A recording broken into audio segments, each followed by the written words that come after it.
जागतिक आरोग्य संघटनेने ज्यावेळी आरोग्याची व्याख्या केली तेव्हा शारीरिक आरोग्य, मानसिक आरोग्य आणि सामाजिक आरोग्य ह्या तिन्ही अंगांना समतेने प्राधान्य दिलं.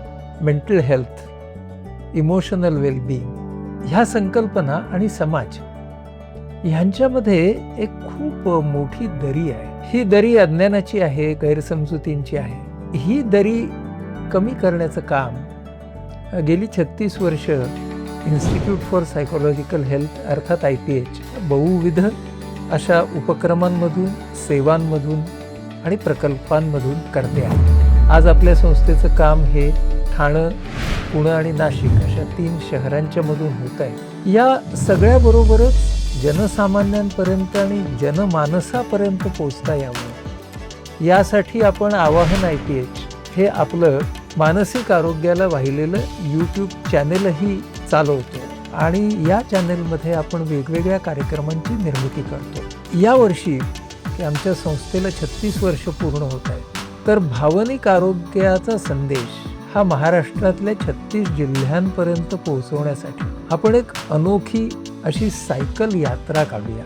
आमचा सहकारी आणि आवाहन IPH चॅनेलचा निर्माता सचिन गावकर जेव्हा आमच्या संस्थेला 25 वर्ष पूर्ण झाली होती तेव्हा त्याने भारताच्या 25 राज्यांमधून सायकल परिक्रमा केली होती.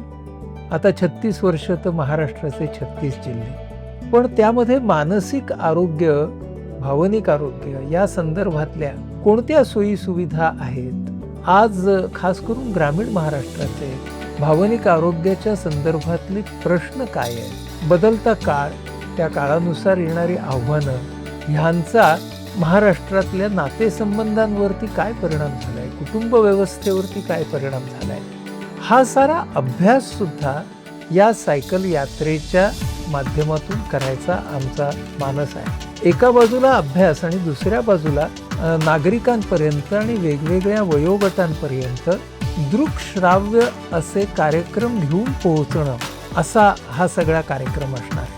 सचिन हे सगळं काम करणारे त्याच्या सायकलवरून, पण आपल्या आवाहन IPHची एक टीम सुद्धा या सगळ्या गोष्टी डॉक्युमेंट करण्यासाठी त्याच्या बरोबर असणार आहे. 10 ऑक्टोबर या दिवशी जागतिक मानसिक आरोग्य दिवस असतो, ज्या दिवशी भावजागर सुरू होईल आणि ही यात्रा शिवजयंती म्हणजे 19 फेब्रुवारीला संपन्न होईल.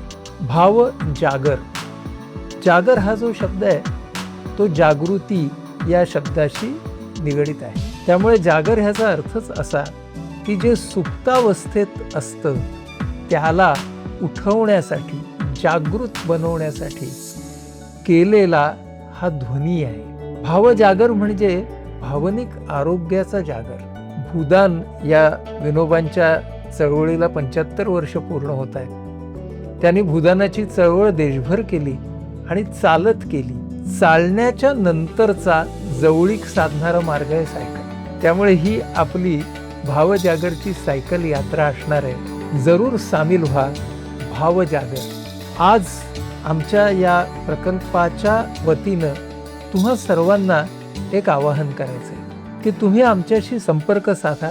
ही यात्रा सुफल संपूर्ण करण्यासाठी, अधिक अर्थपूर्ण बनवण्यासाठी तुमच्याकडून आम्हाला विविध तऱ्हेच्या मदतीची आशा आणि अपेक्षा आहे. जितक्या जास्त जणांचा सहभाग आखणीपासून ते कार्यवाहीपर्यंत या यात्रेसाठी आम्हाला मिळेल तितका आमचा हेतू अधिक पूर्णत्वाकडे जाईल